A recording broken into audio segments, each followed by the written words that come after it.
मरकज़ी व रियासती हुकूमत के हेल्थ व दीगर फलाही स्कीमों को आवाम तक पहुँचाने के लिए खिदमत अंजाम देने वाले आशा वर्कर्स अपनी तनख्वाह में इजाफे का मुतालबा कर रहे हैं। इसके लिए इन लोगों ने कम्युनिस्ट पार्टी के बैनर तले एक एहतजाजी तहरीक शुरू कर दी है। ज़िला परिषद दफ्तर के सामने आज आशा वर्कर्स कसीर तादाद में जमा हुई और इन लोगों ने एहतजाजी मुजाहरा किया। मुजाहरे में शरीक कम्युनिस्ट पार्टी के मुकामी ज़िम्मेदारान ने मीडिया नुमाइंदों से बात करते हुए कहा कि 15 जून से पूरे मुल्क में आशा वर्कर्स और गट प्रवर्तक ज़ुमरे में शामिल ख़वातीन का एहतजाज जारी है। नांदेड़ ज़िले में सभी आशा वर्कर्स ख़वातीन भी हड़ताल पर है। इन लोगों को माहाना 18,000 रुपये तनख्वाह अदा की जानी चाहिए। इस तरह की हिदायतें मरकज़ी हुकूमत की जानिब से जारी की गई। सुप्रीम कोर्ट ने भी आशा वर्कर्स को 18,000 रुपये माहाना अदा करने के अहकाम दिए थे, लेकिन मरकज़ी और रियासती हुकूमत इन लोगों से अलग अलग स्कीमों की अमलावरी के काम तो करवाती है, लेकिन मुआवजे के तौर पर महज 35 रुपये रोज़ाना अदा किए जा रहे हैं। इन लोगों को इंसाफ दिलाने के लिए हमारा यह एहतजाज पिछले 7-8 सालों से जारी है, लेकिन मरकज़ी और रियासती हुकूमत कोई संजीदगी का मुजाहरा नहीं कर रही है। इसलिए इन लोगों ने 15 जून से गैर मुअय्यना हड़ताल पर जाने का फ़ैसला किया है।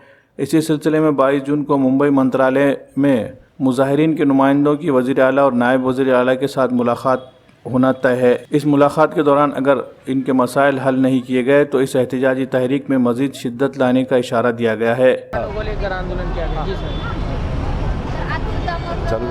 ओके।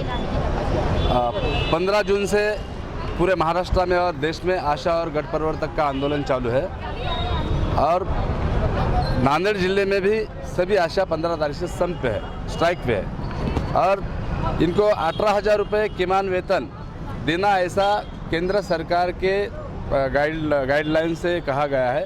सुप्रीम कोर्ट की भी गाइडलाइन है कि आशा को 18,000 रुपये और गुट प्रवर्तक को 22,000 रुपये देना चाहिए, लेकिन राज्य और केंद्र सरकार इनके हाथों से 72 हेड के नीचे काम करा कर लेते और इनको 35 रुपये या 33 रुपये पर दिन एक दिन के लिए रोज़गार उपलब्ध करके काम किया जाता है। लेकिन ये आंदोलन हमारा 7-8 साल से चालू है, लेकिन राज्य और केंद्र सरकार कोई दखल अंदाज नहीं कर रहा है।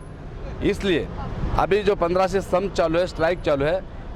कल मुंबई में मंत्रालय में माननीय उद्धव जी ठाकरे और संबंधित मंत्री जो हमारी यशोमती ठाकुर मैम है, उनके साथ हमारे डेलीगेशन की बैठक है। वो बैठक में अगर इनके 18,000 और 22,000 की डिमांड के बारे में योग्य निर्णय अगर नहीं लिया तो परसों के दिन जिला परिषद नांदेड़ के सामने centre of Indian trade union के माध्यम से जिला कमेटी के माध्यम से हम यहाँ पे बहुत बड़ा एक तीव्र आंदोलन कर रहे हैं। चाहे फिर हमें जेल में जाना पड़ा तो भी चलेगा, लेकिन हमारे हज़ारों की तादाद में महिला कर्मचारी है वो यहाँ पे आंदोलन में आएंगे। हमारे आंगनवाड़ी सेविका जो संगठन है उनके नेता भी हमारे साथ शत्तार का ताई है, उनके भी बहुत सारे आंगनवाड़ी ताई हमारे इसमें शामिल होने वाले हैं और ये व्यापक आंदोलन होगा। और जवाबदार कुछ अगर समझो कुछ हुआ तो केंद्र सरकार और जिल्हा प्रशासन और राज्य सरकार जबाबदार रहेगा, ये CITU का कहना है। या ठिकाणी 15 तारखेपासून महाराष्ट्रभर आशा आणि गटप्रवर्तकांचा संप चालू आहे। किमान वेतनाची मागणी आहे। आशांना 18,000 मिळाले पाहिजे, गटप्रवर्तकांना 22,000 मिळाले पाहिजे, शासकीय कामाचा दर्जा मिळाला पाहिजे। अन्य मागण्यासह वेगवेगळ्या मागण्या घेऊन महाराष्ट्रामध्ये गेली 6 दिवस झालं संप चालू आहे। महाराष्ट्र शासनाने लक्ष द्यावं या ठिकाणी आम्ही असं महाराष्ट्र गव्हर्नमेंटला आव्हान करतोय। कृती समितीची आणि महाराष्ट्र गव्हर्नमेंटची उद्या बैठक लागलेली आहे। बैठकीमध्ये सकारात्मक निर्णय घेऊन आशा आणि गटप्रवर्तकांना भरीव असा मोबदला वेतनासह द्यावा अशी आम्ही माननीय मुख्यमंत्री, अर्थमंत्री, आरोग्य मंत्र्यांना आवाहन करतोय। उद्या जर बैठकीत काही निगेटिव्ह वार्ता मिळाली तर परवाच्या दिवशी 23 तारखेला संपूर्ण महाराष्ट्रामध्ये जेल भरो आंदोलन असो किंवा आक्रमक आंदोलन असो जिल्ह्यामध्ये झाल्याशिवाय राहणार नाहीत, या ठिकाणी इशारा आहे।